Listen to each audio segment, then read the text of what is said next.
Shiloh എന്ന് പറയുന്ന സ്ഥലത്ത് നിന്ന് ഏലി പുരോഹിതൻ്റെ കാലത്ത് ഫിലിസ്തീർ ദൈവത്തിൻ്റെ നിയമപ്പെട്ടകം കൊണ്ടുപോയി, അവിടുന്ന് പിടിച്ചെടുത്ത് കൊണ്ടുപോയി. അതിനുശേഷം അവർ ഫിലിസ്തീരുടെ പല പട്ടണങ്ങളിൽ കൊണ്ടുപോയിരുന്നു. എന്നാൽ അവരത് മടക്കി കൊടുക്കുമ്പോൾ അത് ആദ്യം കൊണ്ടുവരുന്നത് ബത്ത് ഷെമേഷ് എന്ന സ്ഥലത്താണ്. നമുക്ക് അത് ഒന്ന് ശമൂവേലിൻ്റെ പുസ്തകത്തിലൊക്കെ നമുക്കത് കാണാനായിട്ട് സാധിക്കും.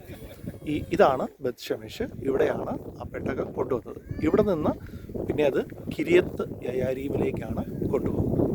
ഞാനിപ്പോൾ നിൽക്കുന്ന സ്ഥലം ബത്ത് ഷെമേഷ് എന്ന് പറയുന്ന സ്ഥലമാണ്.